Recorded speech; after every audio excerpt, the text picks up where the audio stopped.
everybody out there in podcast land. Welcome back to the Fortress of Rock with me, the Maestro, Kevin Crane. Episode 35, taping today on April the 15th, 2022.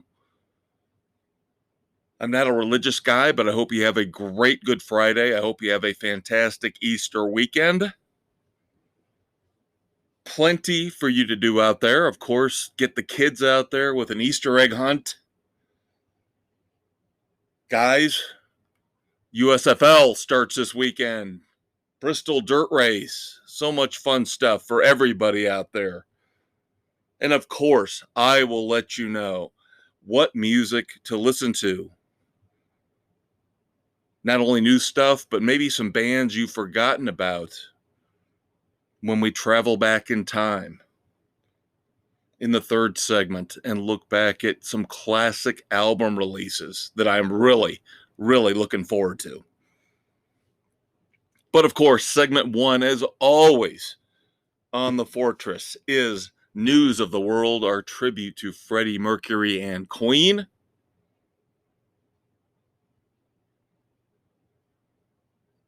Interesting stuff this week. We're going to be going all over the map here for a few minutes. First and foremost, congratulations to Jack White. The man knows how to start a tour.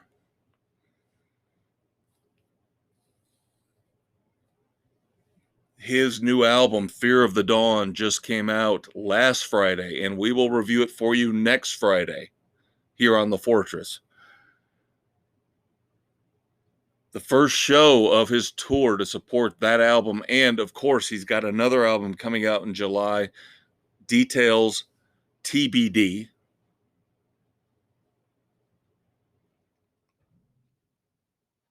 First show, appropriately, in Detroit, where he's from.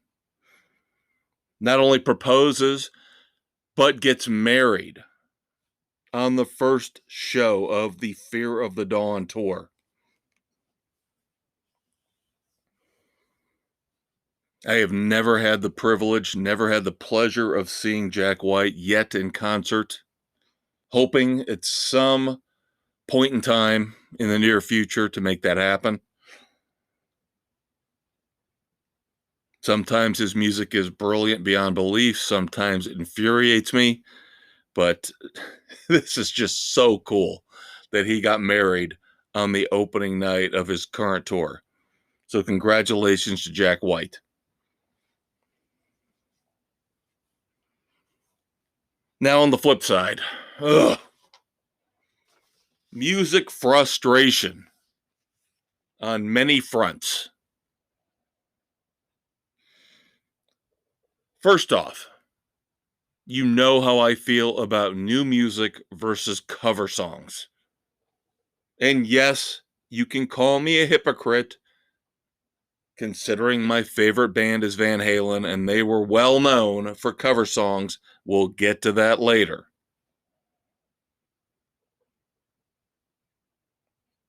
But we haven't heard new music from the Black Crowes in over a decade. They get back together. Yes, the reunion tour was delayed because of COVID. We could say that about 20, 25, 30 different tours. But with all their downtime being together, the best they could come up with is the just announced 6-song covers EP called 1972, coming out May the 4th.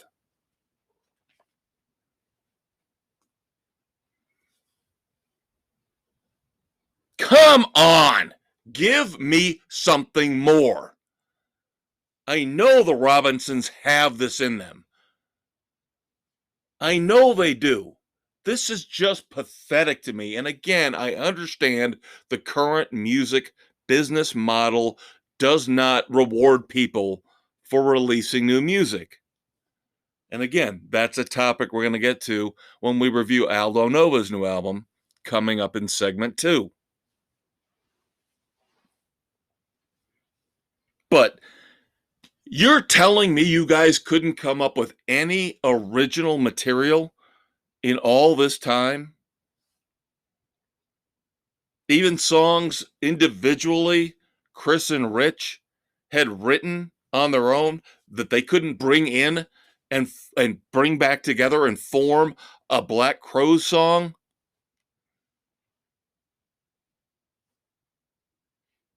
It's pathetic. I'm sorry, it's pathetic. A lot of people will probably gravitate to this and say, "Oh, isn't this awesome? It's so cool. It's so kitschy." They're doing these 6 songs from 1972. I don't care. I want new material. And I'm not even the biggest Black Crowes fan in the world. First 2 albums are classics, though. But they have never tried to recapture that glory. And this just really, really disheartens me. Speaking of disheartening, you have to bear with me on this. I'm going to go off on a rant. It's not going to sound great at first, but let me explain my viewpoint.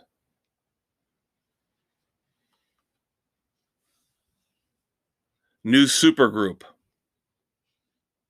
Third Secret, just debuted this past week, dropping a new album without fanfare, without anybody knowing it was coming. Unbelievable in this day and age.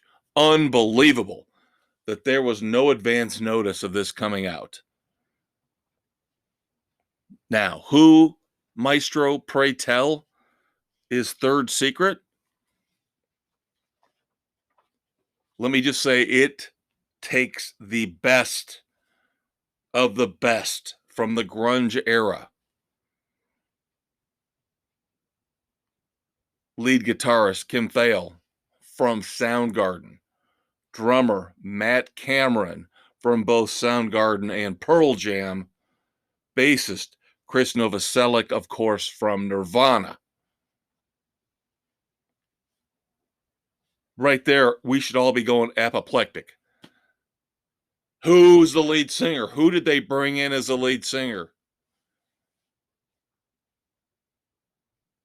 If they had brought in a great lead singer, this would have been undeniably the greatest supergroup we have seen in the last 10 to 15 years.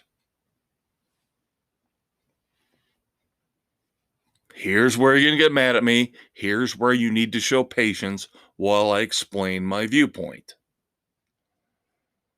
Because I'm going to tie this into another recent band that's pretty much done almost the same thing, but without the big names.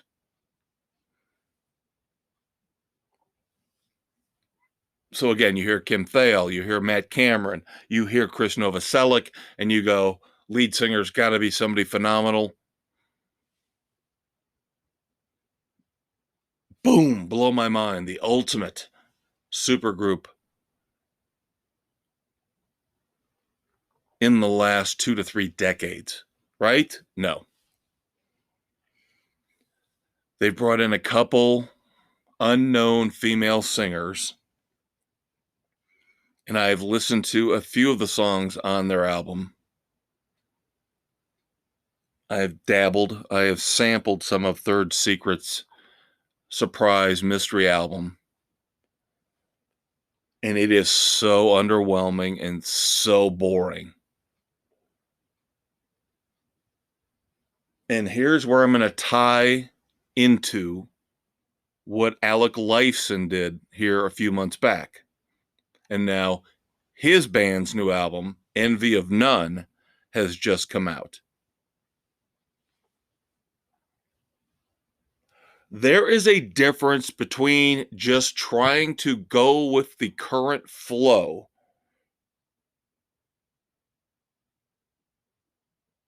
and finding somebody, male, female, I don't care, who can carry a supergroup,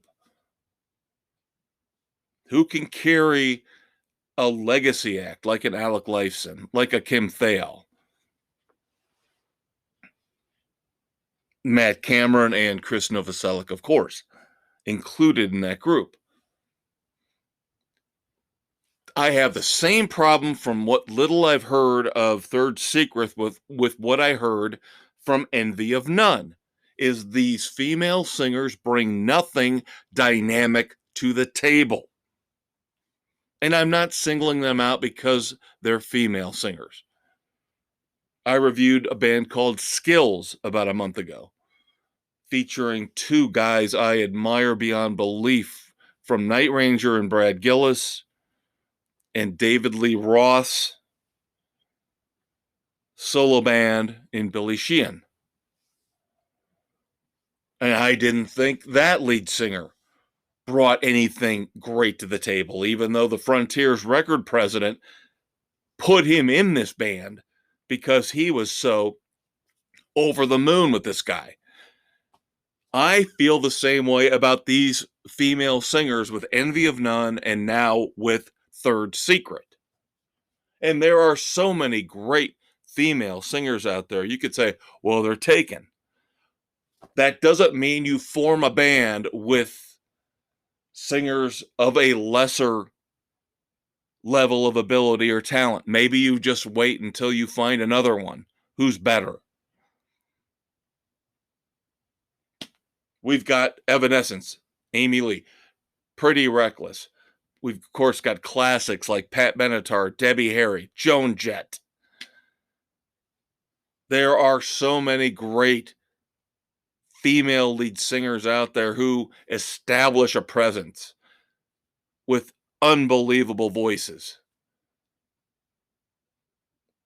And we get this.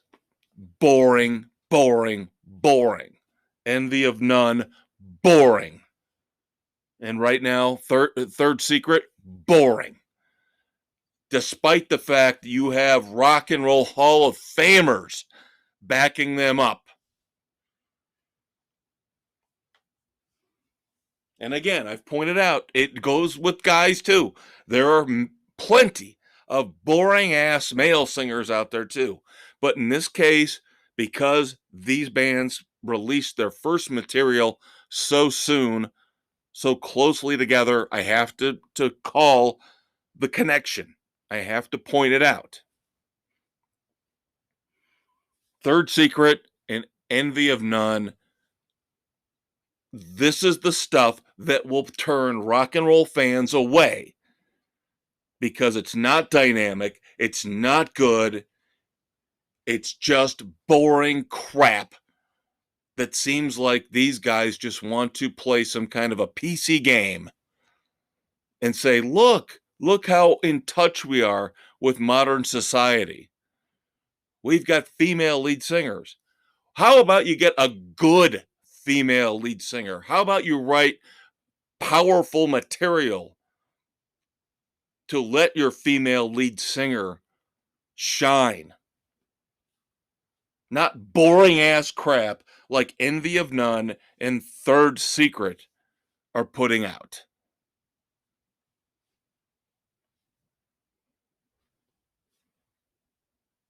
These kind of releases dishearten me. They really do. They really make me wonder about the future of rock and roll.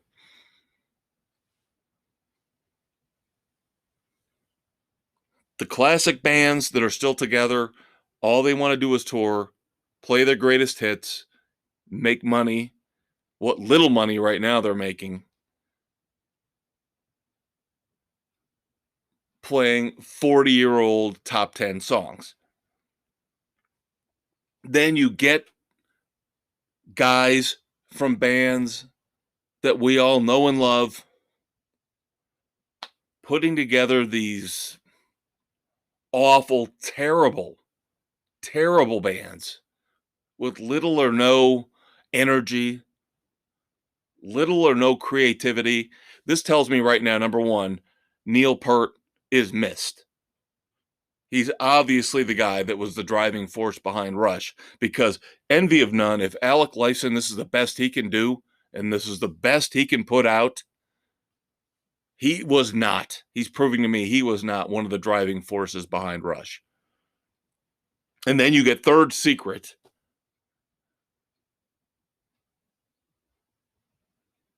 And again, I'll say the same thing. Dave Grohl, Chris Cornell, rest in peace. Eddie Vedder. Obviously, the driving forces in those bands, because given Thale, Cameron, and Novoselic combined, they can't do jack crap with this new band. Remember Temple of the Dog?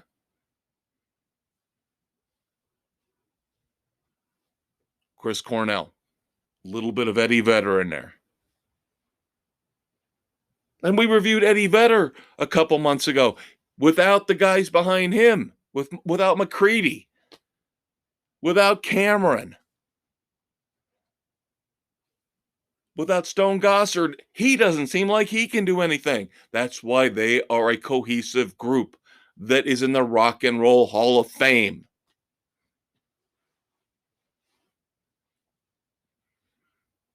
Sorry, it just upsets me beyond belief.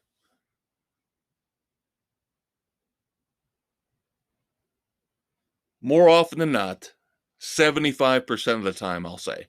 Let's go with that number. You can dispute it if you want.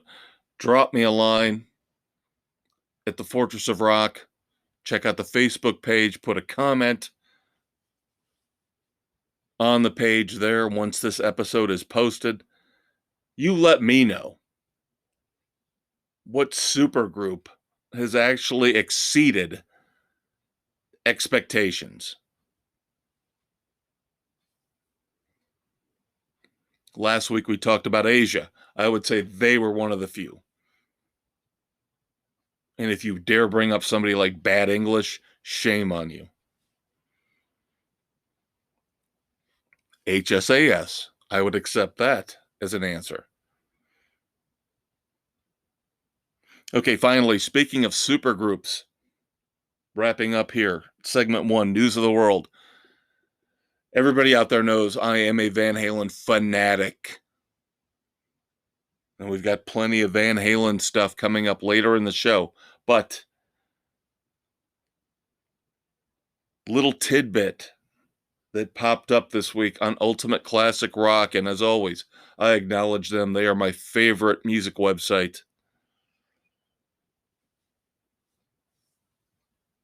Along with the Van Halen News Desk and thisdayinmusic.com. Of course, I always tell you every week, the ideas for the stories might come from them, but the opinions are mine and mine alone.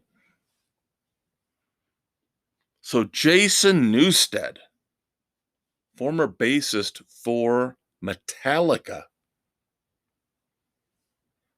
says that about 6 months ago, according to the story, so the timeline could be a little fuzzy, but Alex Van Halen, sounds like Alex might be getting a little bit itchy to get back out in the music world. Alex Van Halen tried to contact him to get him to join. And according to the story, it was not a super group. It was going to be a new version of Van Halen. And Alex, Wolfie could fight it, but Alex has the right. He could make a new Van Halen. It's his last name. He approached Jason Newsted to start working on possibly jamming together, forming a new version of Van Halen. With, of course, him on drums, Newsted on bass, Joe Satriani on guitar. Damn!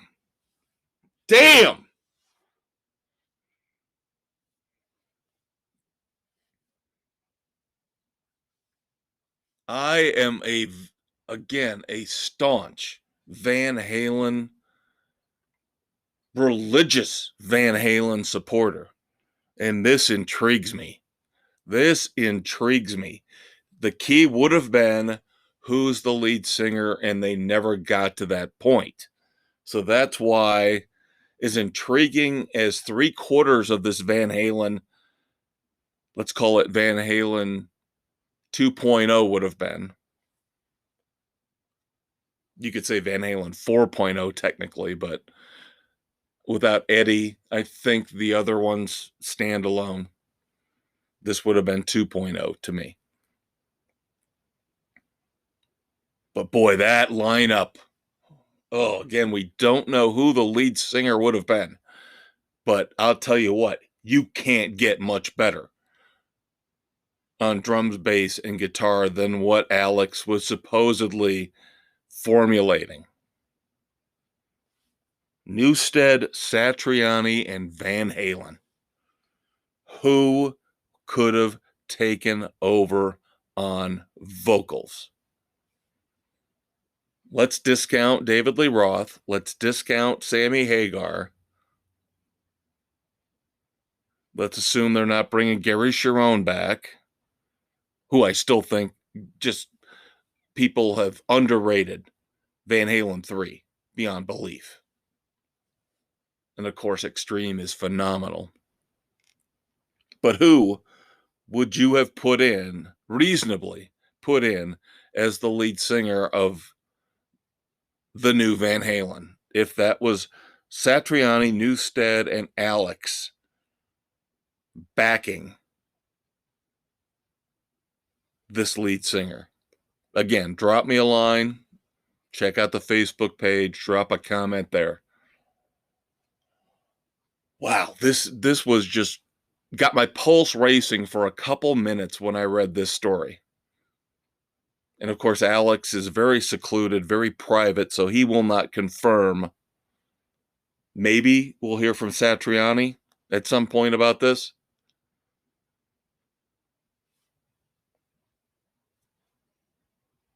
Does this shock me? No, I could see this happening. But again, you got to have a lead singer. Who would it be? All right, News of the World. We're going to wrap it up here. Very, very cool little tidbits to discuss. Thanks for hanging out with me. Next segment, of course, the best every week.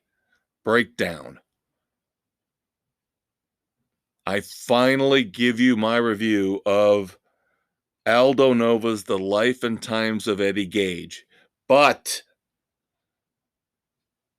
there is more to the story than just this 10-song album, EP, prelude, precursor to something bigger. Hang out. Stay tuned. I'll explain when we get right back after this promo. Thank you so much for tuning in to the Fortress of Rock podcast with me, the Maestro, Kevin Crane. Of course, that was segment 1, the news of the world, our tribute to Freddie Mercury and Queen, where we look back at the past week in rock and roll and all the news and all the controversies that you deserve to know about. Next up is the heart of the show, the meat and potatoes, Breakdown, where we are going to review all the new songs, all the new albums, all the new concert tours, the shows that I've seen personally. Stay tuned for that. Of course, we're now available on Spotify, Anchor, Apple, Stitcher, Castbox, Google, Pocket Cast, and Radio Public, wherever you listen to your favorite podcast. Hang out, kids. We'll be right back. Hey, everybody, welcome back. Segment 2 here on the Fortress of Rock. I'm the Maestro, Kevin Crane, taping here on April the 15th, 2022. It is time for Breakdown. Our tribute to Tom Petty and the Heartbreakers. Of course, Breakdown is all about reviews. concerts, singles, and albums. And I have been waiting for this review for a long, long time. In fact, going back to 2008 is when this album was first started. Let me give you a little background. Of course, Aldo Nova. Loved Aldo Nova back in the 80s. Absolutely loved him. Of course, the debut album took the world by storm.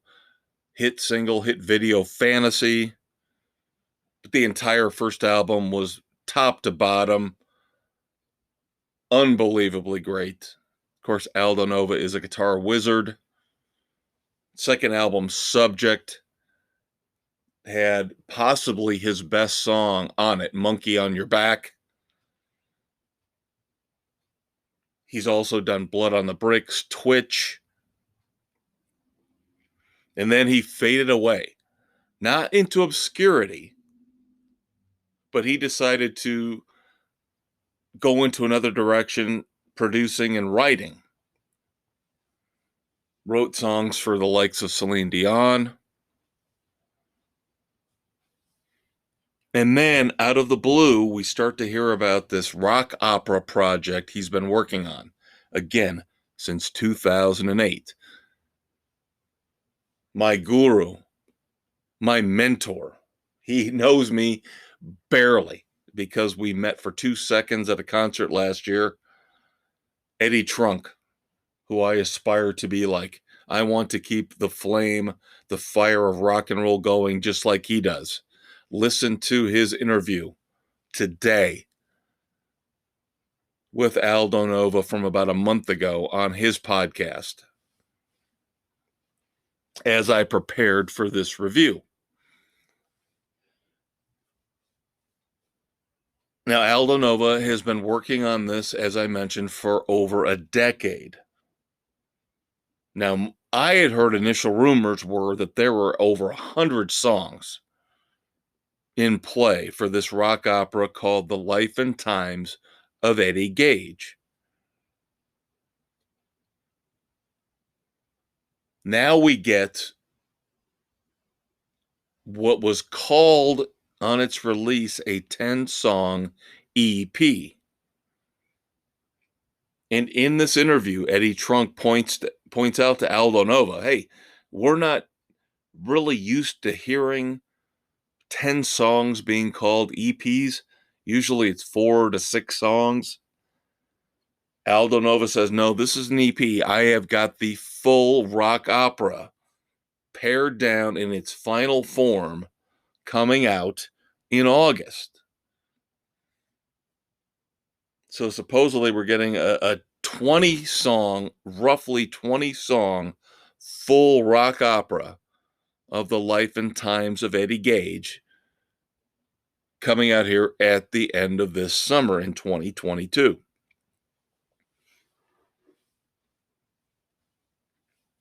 For a perfectionist like Aldo Nova,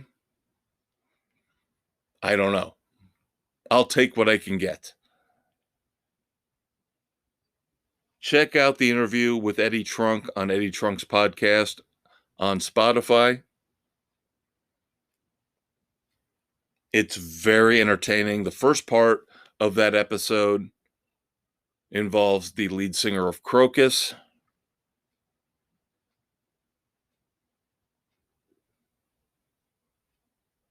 But you get a lot of interesting information about Aldo Nova, what he feels about the state of music, who he likes currently.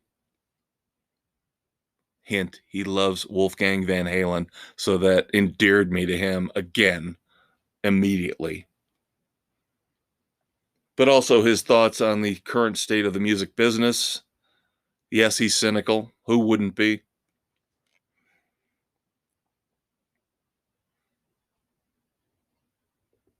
I just admire where he's coming from, what he's trying to do. He's gone from performer to writer producer, back to performer again, realizing that he's just trying to find the path that will give him the most happiness, the most satisfaction, and yes, the most financial stability.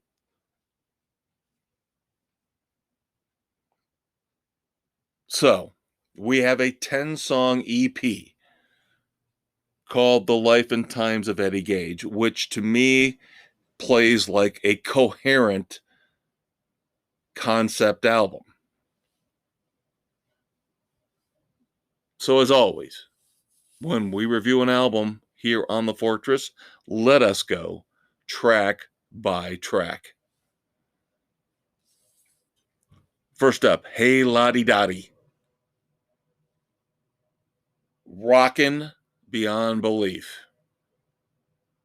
Aldo Nova has not lost his chops. His guitar work throughout this album is unbelievable. It's ridiculously good.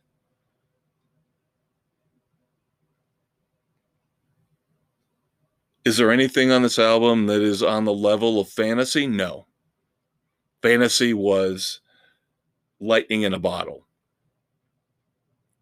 That's not to diminish or say anything bad about anything else. As I mentioned, the first album, the self-titled debut, Aldo Nova, is brilliant from beginning to end. But Fantasy is the benchmark.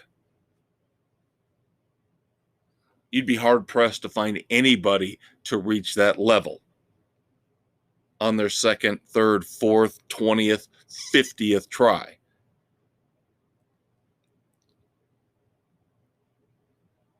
Getting back to the title track from The Life and Times of Eddie Gage, Hey Lottie Dottie is close.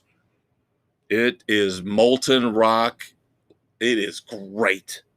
Just great.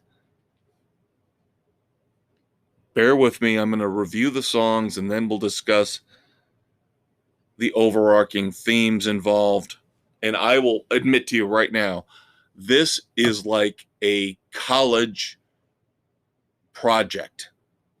This album, you're going to have to delve into it along with me later on, because I am not going to spend every minute of every waking day reading the lyrics, trying to dissect what Aldo Nova is going for, especially since we've got at least another 10 songs coming later that are supposed to fill out this rock opera.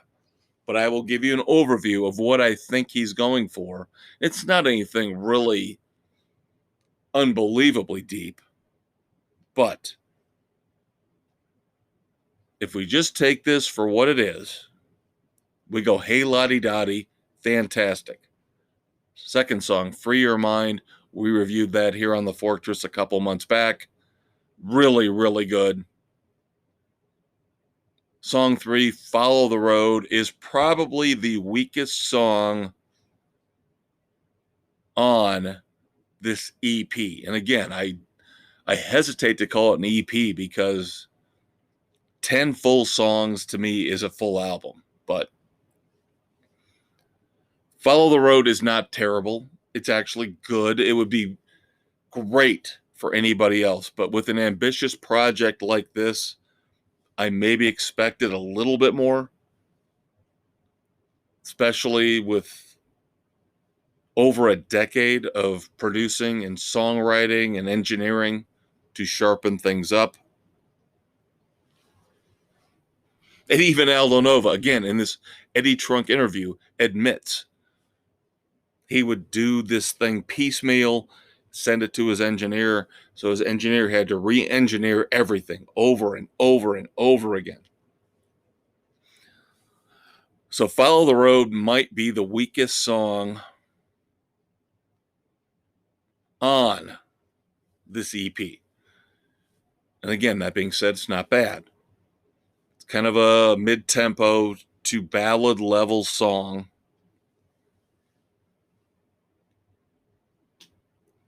Then we get King of Deceit, which we just recently reviewed here.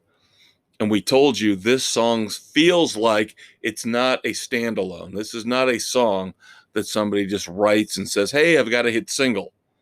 This feels like a piece of a rock opera. a theme album, a concept album, and it fits here at song 4 pretty well. It's an ambitious song for Aldo Nova. It'd be an ambitious song for pretty much anybody. It almost sounds, dare I say it, a little Pink Floydish.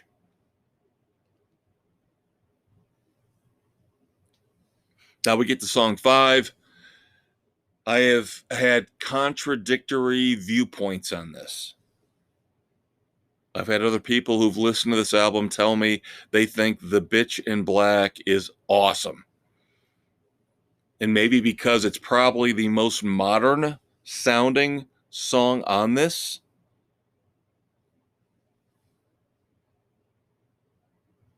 I don't, again, just like Follow the Road, I don't think it's bad. I'll take it above 95% of all the other crap that's out there right now. But to me, it just didn't resonate. The Bitch in Black just didn't connect with me. And again, as part of this storyline, I am still trying to tie up all the knots, the loose ends. That's what makes this project from Aldo Nova so interesting and so ambitious. And yes, I get it. I said project. No pun intended. Second album. Then track 6, of course, is the first of 2 instrumentals, On the Way to the Psycho Ward. And it's a great, great instrumental. One of the better instrumentals I have listened to in a long time. And this comes from the fact, we talked about this.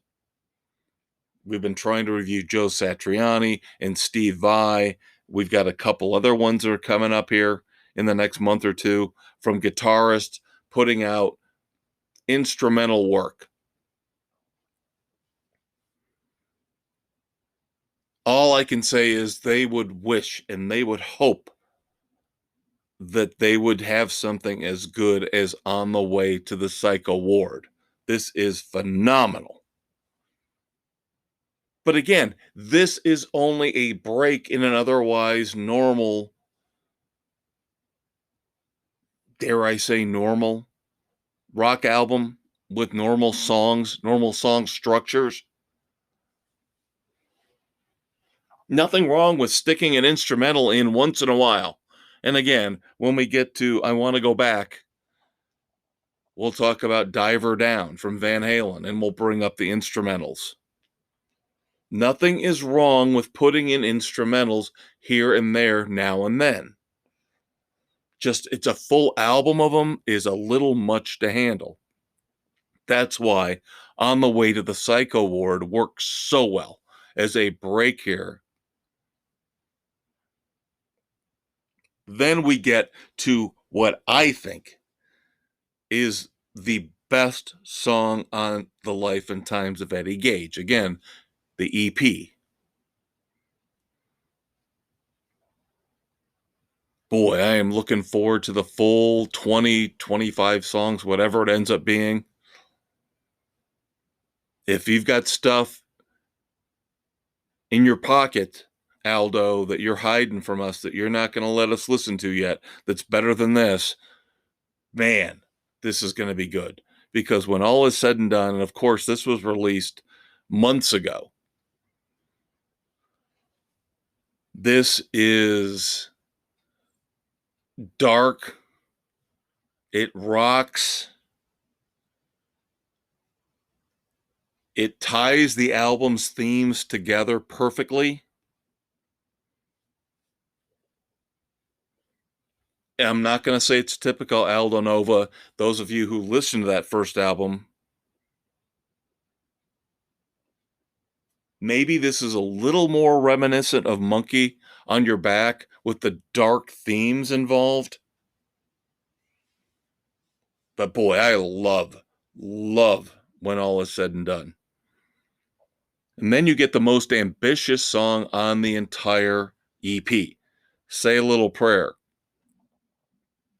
Whereas maybe when all is said and done, ties the album together thematically, Say a Little Prayer is the bat out of hell of this EP. This is the long, ambitious song that just tries to go all out, operatic, overarching themes, melodrama. I loved it. I absolutely love Say a Little Prayer. Again, take it in context for what this album is supposed to be. This is where religion really starts to play a very, very big part in the last third of the album. And then I felt a little redemption with song 9. I had listened to this album probably 10 times before I'd listened to the Eddie Trunk interview with Aldo Nova. And I had told my friends, I had said, Song 9, Burn Like the Sun, really sounds like something that might have been an outtake off of the first album. It just has that 80s vibe to it, little bit overproduced, little bit with the melodrama, a little bit more than you would expect from a song in our current music culture. And sure enough, what does Aldo Nova come out and say on this interview I listened to today? Burn Like the Sun, even though it is at the tail end of this EP, came from demos from 1989.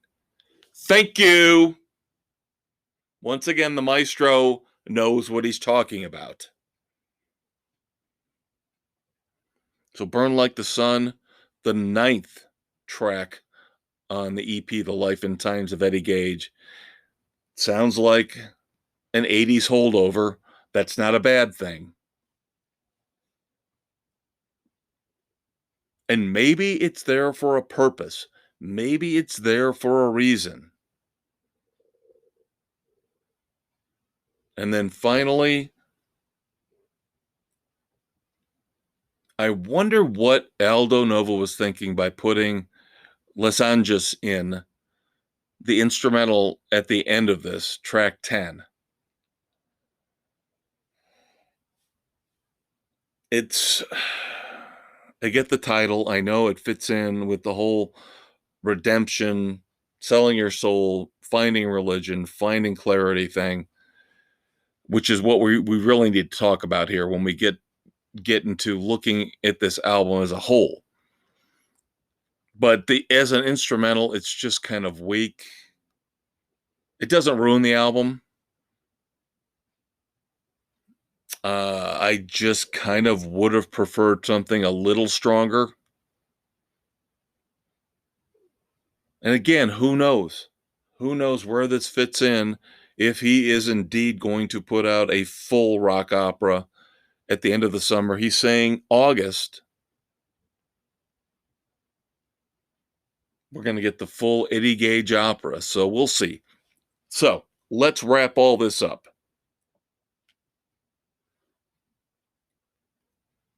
The Life and Times of Eddie Gage is basically the typical, it feels like crossroad demon rocker selling his soul to make it big, falling into vice, finding clarity, finding light, coming out on the other side, battling demons, battling possibly Satan himself to come out with God, Jesus, and everybody else on the other side waiting to make sure that he's got one last shot at redemption.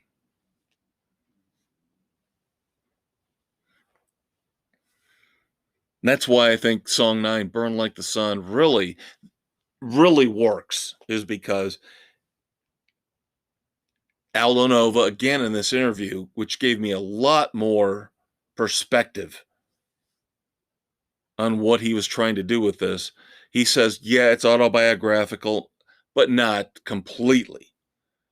So I feel like Burn Like the Sun is pulling him back to his glory days almost. And that's why he put that there near the end of the album.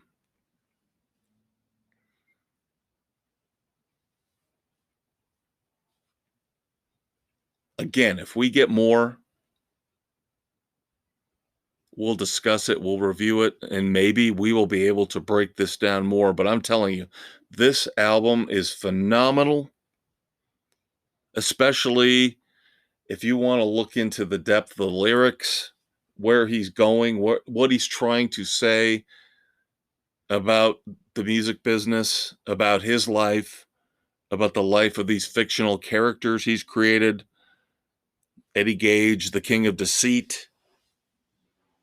You've got to check this out. All right, 3 quick single reviews for you to wrap up segment 2 here.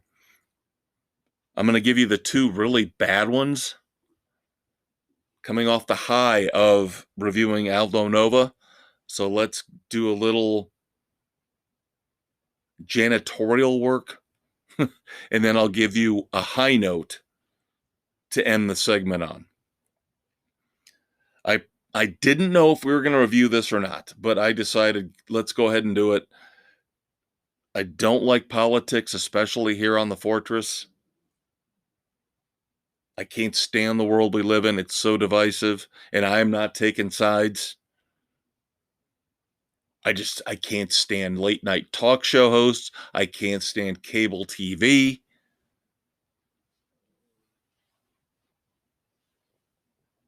I can't stand elections. I can't stand any of it because it never works right, and it doesn't really, in the end, care about the normal middle class to lower class people in this world like you and me. So that being said, when I saw that the Van Zant brothers put out a song called Sweet Florida, basically a campaign song for Governor Ron DeSantis.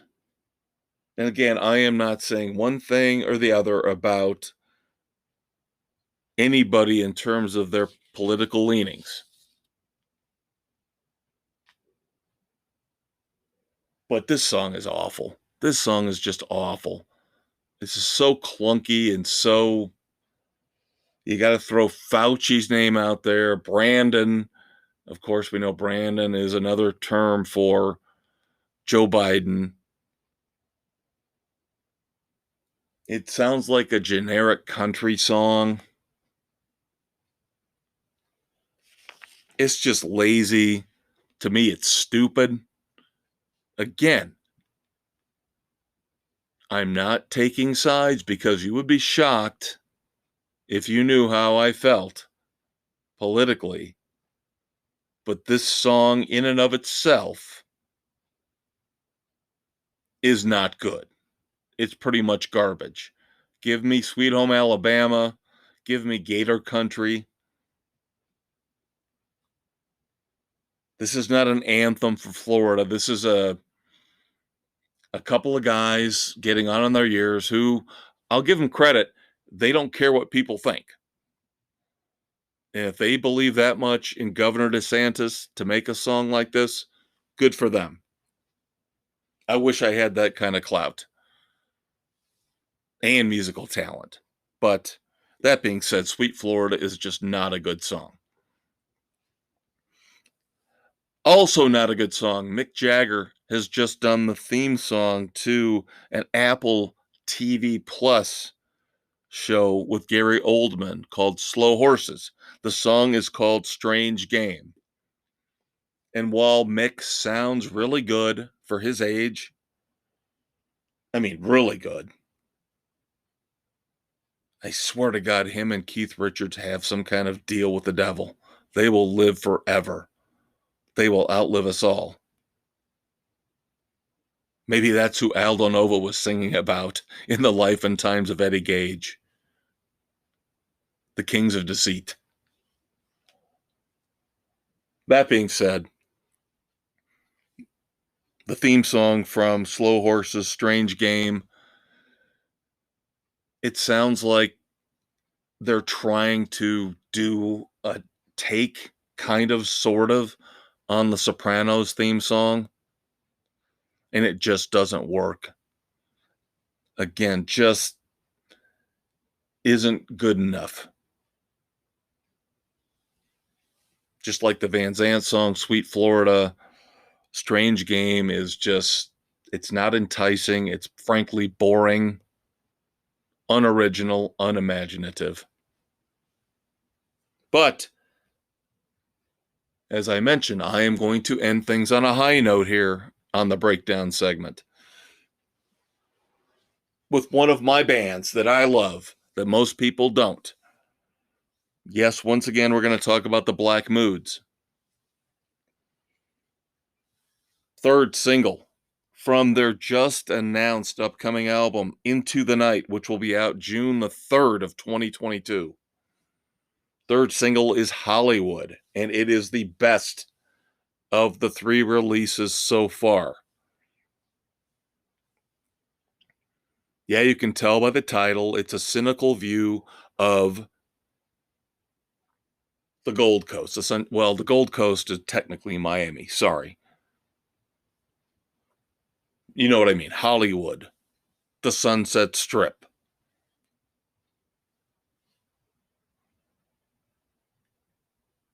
A cynical take on, it's all about who you know, what you're willing to do, who you're willing to stab in the back to help somebody else out. And it works for me. It really works for me. It's got a great hook. Musically, got an unbelievably catchy hook. You've got to check out Hollywood by the Black Moods. And again, Into the Night, coming out June the 3rd.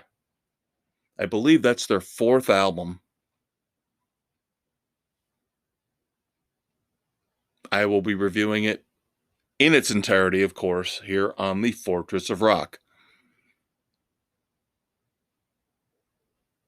So hang out for a little while longer. I know you're waiting, you're just itching to get into your weekend here on Friday night as this drops. Give me a couple more minutes. We got to talk about some Van Halen, some John Mellencamp, a couple birthdays, and then we've got to look forward to the next few weeks here on the Fortress. So give me about 10 more minutes. We'll wrap it up. Stay tuned, kids. We'll be right back. All right, now that we've looked at the current state of music in our breakdown segment, it is time to climb into the DeLorean and travel back in time to look back at moments in rock and roll history, birthdays, deaths, anniversaries of song and album releases. It is time for I Wanna Go Back, our tribute to Eddie Money. Stay tuned. And as always, we're on Spotify, Anchor, Apple, Stitcher, Castbox, Google, Pocket Cast, and Radio Public, anywhere where you listen to your favorite podcasts.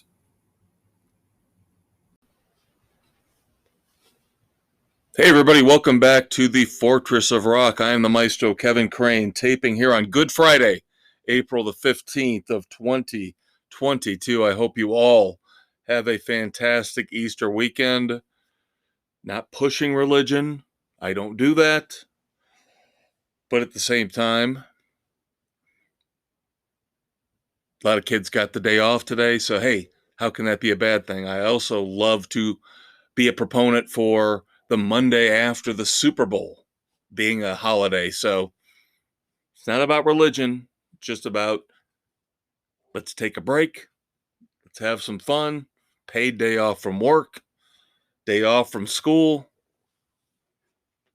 Whatever works so we can maximize our lives, the enjoyment, the pleasure, the rock and roll, which is what we're all about here on the Fortress. So I want to go back. The third segment every week. Our tribute to Eddie Money. Anniversaries of classic album releases. Birthdays, deaths, moments in rock and roll history. And of course, I mentioned my sources in the first segment. I'll do it real quick again. I get a lot of my ideas from ultimateclassicrock.com, thisdayinmusic.com, and the Van Halen news desk. Although I do get inspiration from them, keep in mind that the opinions expressed are mine and mine alone, for better or for worse. I need to go a little bit in depth here. As the kids like to say, a deep dive on a couple albums. I'm telling you, 1982. Wow, what a year for music. I could make an argument 1982 was the greatest year in rock and roll.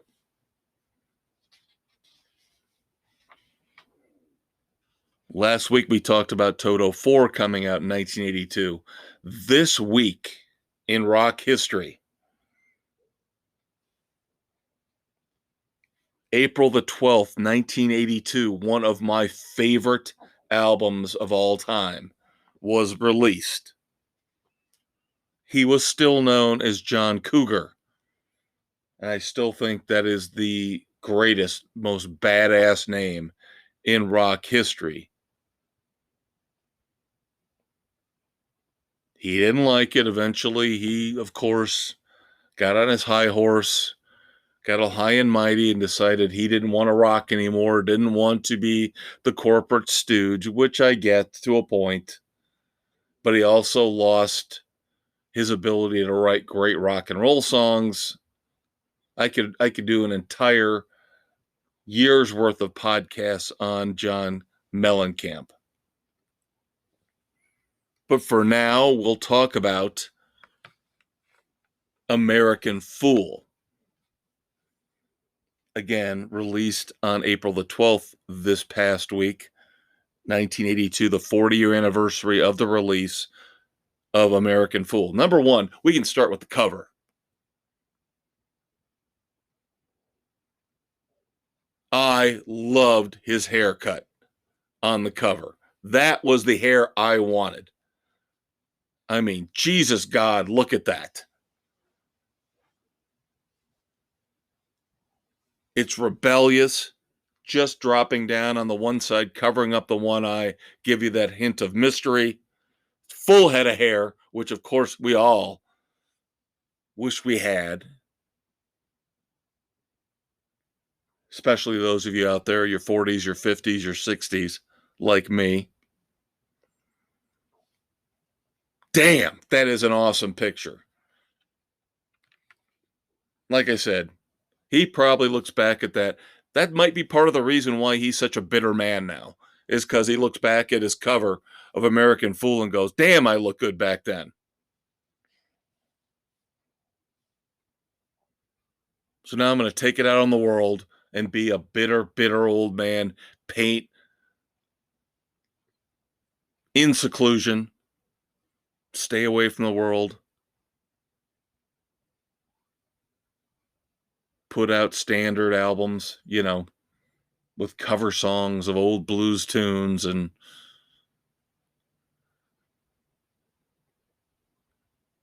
Rolling Stone, of course, critics, brilliant critics as they are, now think he's a genius, now think he is the be-all, end-all, where I thought he was the be-all, end-all back here on American Fool. And, of course, the follow-up, and then the ultimate John Cougar Mellencamp album, Scarecrow, where he was able to craft great songs and unbelievably poignant lyrics. So let's look at American Fool. Now I'm going to look at the expanded edition. So 10 songs, not just the original 9. Part of the reason I'm doing this is because, again, I reference Ultimate Classic Rock and I respect them beyond belief, but whoever reviewed American Fool here on its 40th anniversary was unbelievably harsh. Unbelievably harsh. And we'll get to Diver Down in a second here, because, of course, Diver Down was also released this week, 40 years ago. And as much as I love Van Halen, they seem to be more glowing in their praise of Diver Down than they were of American Fool, which is just wrong on so many levels. We start off with the big hit on American Fool, Hurts So Good, which to me is probably one of the weaker songs on the entire album, including the bonus track.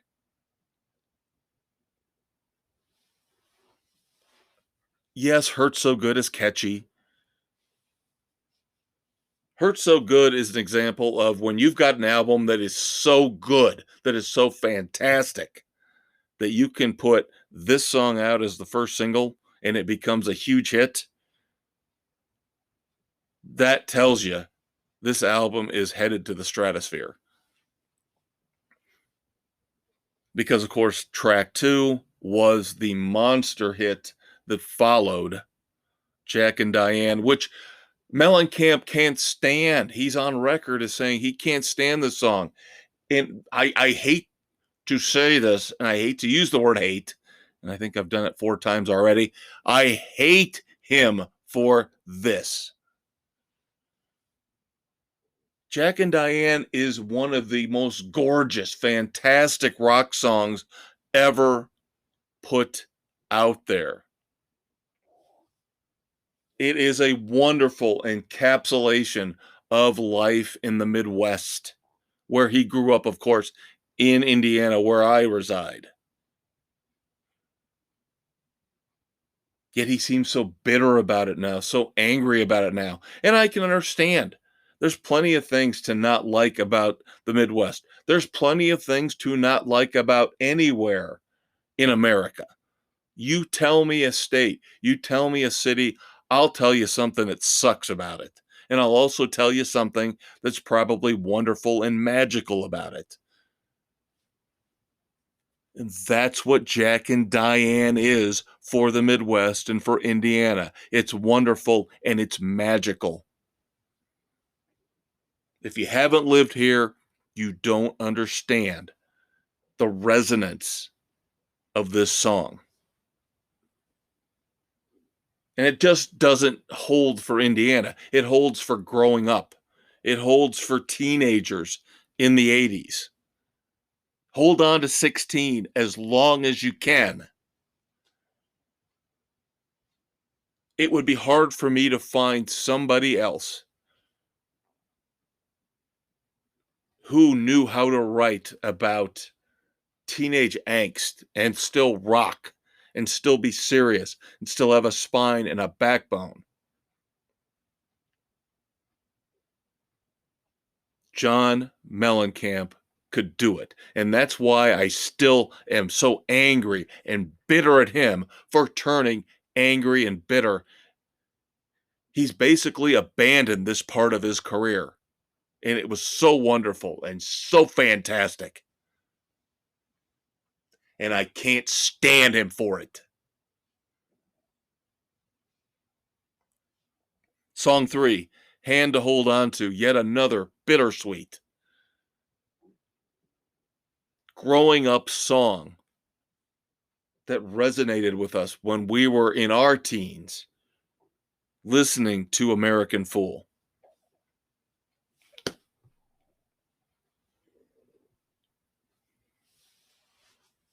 Now then, of course, you've gone through 3 singles, the big 3 singles off of American Fool.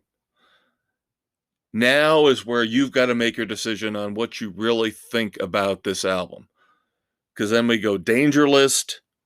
Can You Take It?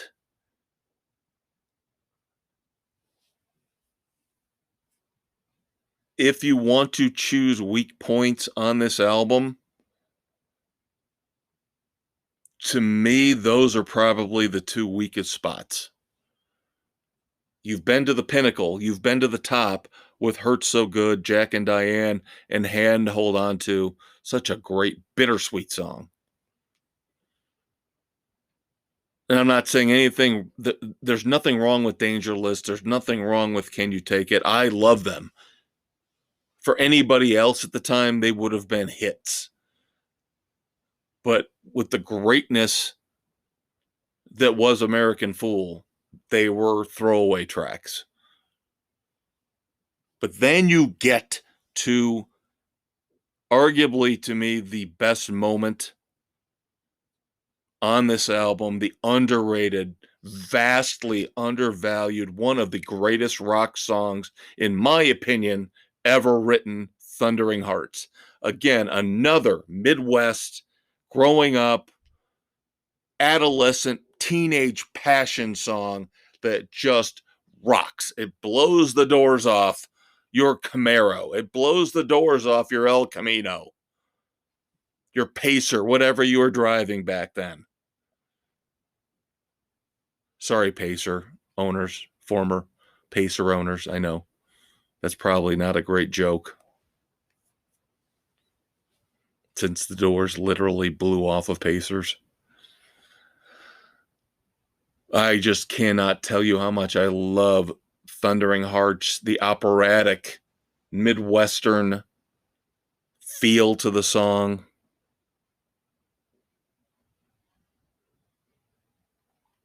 Then you get China Girl, which again to me is one of the weaker moments. Sorry, no pun intended. That'll come in a second. But this is kind of where I diverge from Ultimate Classic Rock's review of this album. Is they tend to look at some of these songs in a better light than I do. When we get to song 8, this is really where I really have a problem, because to me, Close Enough is a rock anthem for the ages. John Mellencamp put together 2 songs that were not huge hits, but back then you could get into the album 8, 9, 10 songs deep. Yes, almost the entire album. Everybody out there knew all the songs from all these albums back in the day, not like today. Close Enough for Rock and Roll was an anthem. To this day,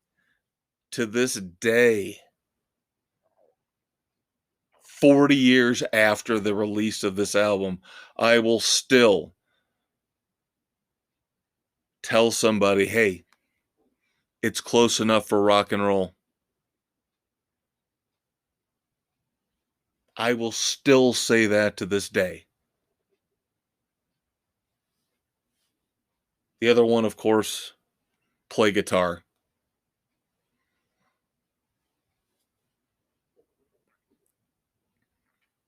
But Close Enough, here off of American Fool, is such a great, great anthem of the rock and roll feeling, the rock and roll lifestyle.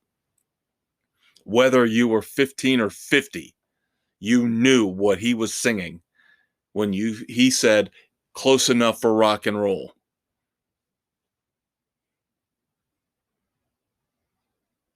Basically, I tried my best. If you don't like it, take a hike. It's close enough for rock and roll. And Ultimate Classic Rock disparaged this song and said this was, if not the weakest, one of the weakest songs on the album. And I say BS to that. And then finally, on the regular edition, weakest moments, that's why I was saying, wait for it, it's coming.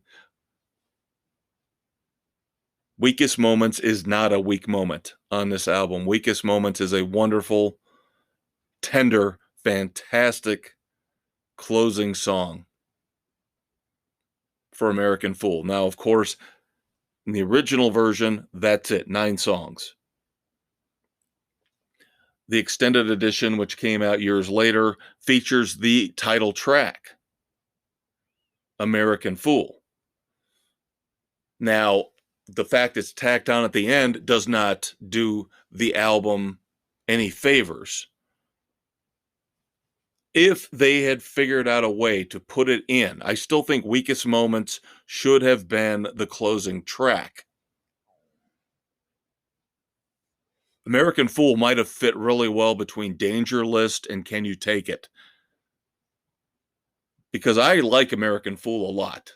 It's not the greatest song in the world, but I still think it was unjustly kept off the album that it represents. I'm telling you, I could talk about John Mellencamp forever, along with the next band, of course. Another 40th anniversary. Diver Down, released 40 years ago in 1982. An album that was pushed on the band because back then it was tour album, tour album, tour album, and they needed a break. They put together the cover song, Oh Pretty Woman, became too big of a hit. Warner Brothers said, now you've got to give us a full album. We'll give you a couple weeks. Put together the follow-up to Fair Warning. So VH almost did a complete 180 from Fair Warning, which was their darkest, to me, their most complex, most intense album. And then they turned around. We talked about cover songs earlier. They did an album which is basically half cover songs. And that gives you Diver Down, the 5th album in the Van Halen catalog.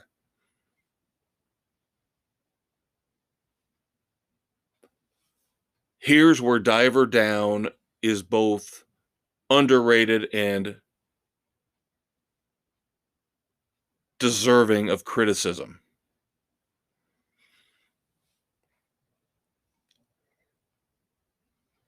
Some of the cover songs they did really well. The originals are so vastly underrated. It's ridiculous.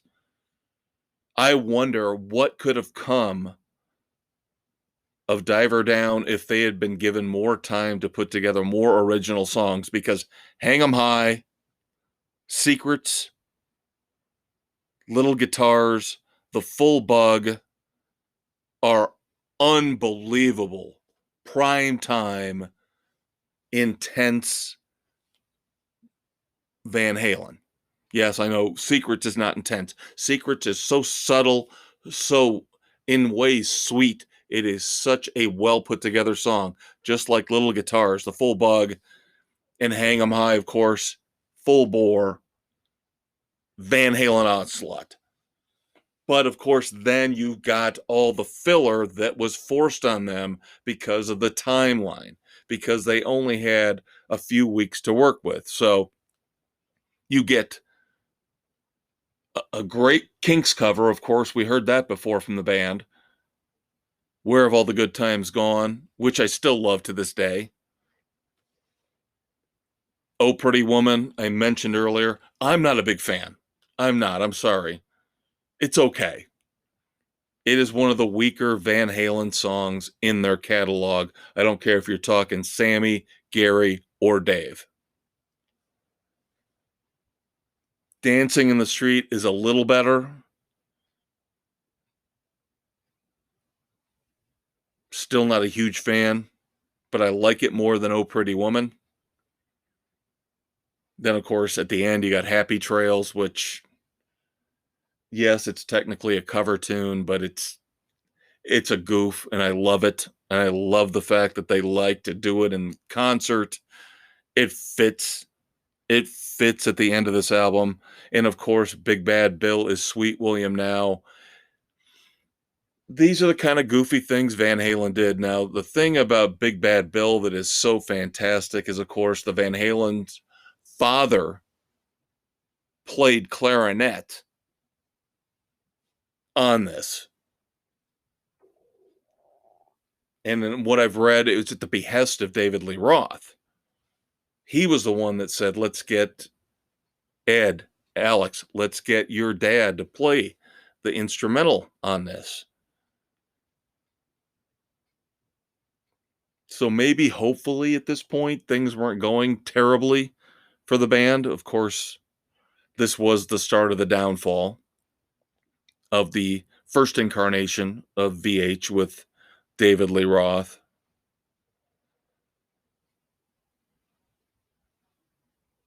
But reading the history behind Diver Down made me feel a little better to know that there was at least a glimmer of hope at this point in the band's history that they would stay together. Of course, we know that did not come to pass. And after the next album, the mega hit 1984, they were done. Diver Down is definitely not one of my favorite Van Halen albums. It is, in fact, my least favorite David Lee Roth fronted album. Yes, I do like A Different Kind of Truth much better. It's a more cohesive, full album. But I will still take Diver Down any day over Balance, which I still think is the worst Van Halen album overall. Yes, even worse than Van Halen 3, which I still think is criminally underrated.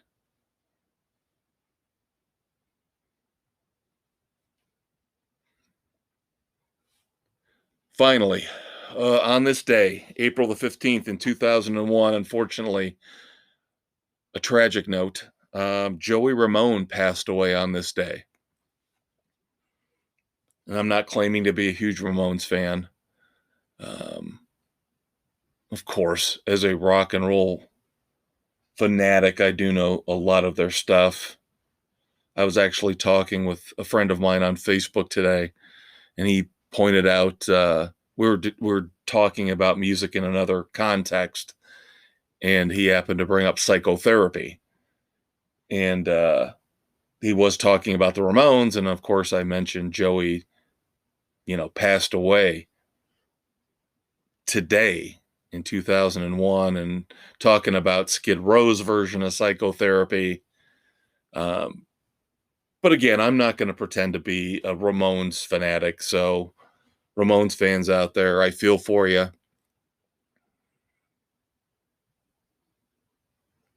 Couple birthdays to talk about closing out here on I Want to Go Back. Dave Edmunds, today, April the 15th, turned 78 years old. Born in 1944. Of course, Dave Edmunds was one of those guys like Nick Lowe. Came from over the pond, came from overseas, never could really make it big over here in America. Nick Lowe, of course, had Cruel to Be Kind, was his one big hit, his one big claim to fame. But anybody who really knows music knows Nick Lowe, just like they know Dave Edmunds. People reference Dave Edmunds as a part of Rockpile, and he had a lot of bands he was in going all the way back to the 60s. The only song I really know from him is Slippin' Away. Like Nick Lowe and Cruel to Be Kind, I think Slippin' Away was Dave Edmunds' one big solo hit here in America.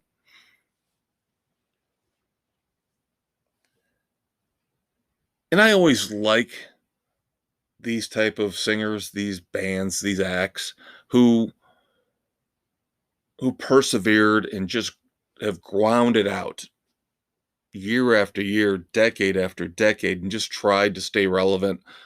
We talked about, of course, Aldo Nova in the last segment, and how he shifted from performer to a background guy writing and producing, now trying to step back into the spotlight again, just because the creative urge hit him.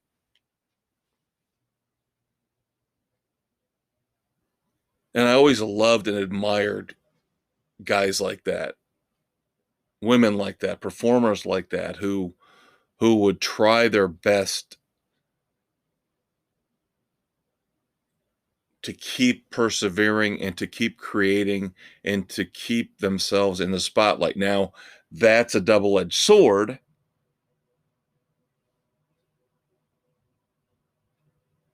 I'm going to be critical if you're just trying to play your hits to make money. I've told you, I'm not a big fan so far what I'm hearing from Joan Jett doing this acoustic album. I was under the impression this was going to be a new album. And all I'm hearing are old songs being done acoustically. And I've told you my disdain for cover songs and for people that just rehash and redo old stuff, whether it's their stuff, whether it's other people's stuff. One last note, going back to that interview, as we talked about Aldo Nova in the last segment. Aldo Nova put years ago, about 4 or 5 years ago, put out Aldo Nova 2.0. Now, I thought that was going to be his resurgence, his comeback, but I couldn't get enough information on the album before it came out. I couldn't find out really what Aldo Nova 2.0 was all about. So I went ahead and bought it, and I had to return it immediately. Didn't even open it, because once I got it, I found out that it was basically re-recordings of a lot of his old hits. I just can't stand that. Aldo Nova vindicated me in this interview I heard from his Eddie Trunk appearance. He's pulled Aldo Nova 2.0. You can't find it anymore anywhere, because he hated it. He was so disappointed in the effort he put in the fact that even to him, it came off as cheap. Now, here's the problem. He's releasing 2.0 Reloaded, which he says is a better version. It's more full. It's better produced, fuller, harder sound to it. I think it's 3 CDs, but the thing is, one CD's all instrumental, one CD's vocals. He wants aspiring musicians to be able to play along with it. Okay, still doesn't solve the problem. Also, happy birthday to Patrick Carney of the Black Keys. Stay tuned.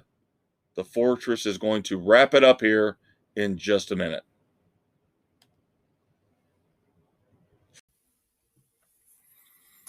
Well, we hope you enjoyed our trip back in time, looking back at the anniversaries, the classic moments in rock and roll history. But of course, the DeLorean works both ways. So now we have to move forward. The last segment here, as always, on the Fortress of Rock with me, the Maestro Kevin Crane. Spotify, Anchor, Apple, Stitcher, Castbox, Google, Pocket Casts, Radio Public, wherever you listen to your favorite podcasts. It's all about the future. What's coming out here in the next month or two? What songs? What albums? What concert tours? That's why we call it Wrap It Up. Thanks to the fabulous Thunderbirds. Thanks to you for hanging out. Here comes our final segment. Hey everybody, welcome back. Time to wrap things up here on Easter weekend 2022. I am the Maestro, Kevin Crane. Glad to have you aboard. Next week, two great, massive reviews for you. Number one, a concert. Finally, Bon Jovi live. I will have a review of the current tour. And then Jack White's new album, the first of two in 2022 from him, Fear of the Dawn. So next week, Bon Jovi live, Jack White new album. I'm still trying to decide what to do with this Third Secret album band that we discussed in the first segment. I feel responsibility to listen to it and give you a review, even though the songs I've listened to so far, as I mentioned, just aren't my cup of tea. So we'll see. This is one where I won't make any promises, but I might try a couple more songs to see if it gets any better. But there is a limit to what I will do for this podcast. And I really am not going to subject myself to listening to a bad album that I know is going to be bad over and over again just to give you a review. Life's too short. I've got too many other things to do. So we'll see about Third Secret. Couple songs on the horizon. We mentioned last week Pink Floyd, supposedly the final song we will get from them. Of course, Roger Waters not involved because, like John Mellencamp, who we talked about in the last segment, he's a bitter old rock and roll star. Graham Nash, Neil Young, Eric Clapton, Bob Dylan, John Mellencamp,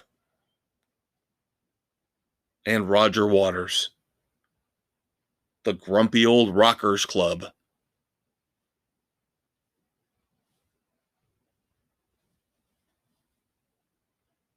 However, I'm intrigued to hear this final song from Pink Floyd called Hey Hey Rise Up in support of Ukraine and, of course, what they're going through with Russia. So, again, I'm a little cautious about this, just like I was with the Van Zant song. I don't like to get into politics. My political views aren't any of your business. And I don't want to taint what we're doing here with political diatribes and social issues. But we'll give this Pink Floyd song a listen. If I don't review it next week, I'm probably not going to review it. Let's put it that way. Like Van Zant, it's like a Band-Aid. Rip it right off first week. If you let it linger, better just to leave it alone. Then finally, I found out a couple hours before I started taping this week's podcast that the first release from Kirk Hammett's solo EP, of course, Kirk Hammett, the guitarist from Metallica, High Plains Drifter, of course, classic movie starring Clint Eastwood. I'm already really looking forward to listening to this. Take some guts to name a song after one of the greatest westerns of all time. So hopefully Kirk Hammett's High Plains Drifter will live up to the legacy. That's it for Wrap It Up. Of course, our tribute to the fabulous Thunderbirds. Once again, thank you so much for hanging out with me this week. I hope you have a great weekend. We're available on Spotify, Anchor, Google, Radio Public, Pocket Casts, Breaker, Overcast, Apple, Castbox, and Stitcher. Basically anywhere you find all of your great and fine podcasts. I am the Maestro, Kevin Crane. Listen to Aldo Nova this weekend. If you do nothing else musically, you're tired of listening to Van Halen's greatest hits, you're tired of listening to, I don't know, a mix of the Scorpions and Megadeth and Metallica, and you just want something new and different, Aldo Nova. Check out the life and times of Eddie Gage.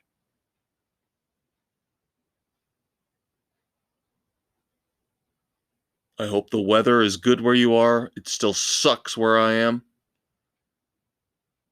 I don't know why I put up with it. 6 months out of the year, clouds, snow, cold, sleet, rain. I pine for sunnier climes. I wonder why I left Florida all those years ago. I know why I did, but man, sunshine 300 days out of the year looks really good right about now. But that's why I've got rock and roll to keep me going, to pump me up, to keep the adrenaline and the blood flowing. I hope that's the same for you. Take care. We'll see you next week.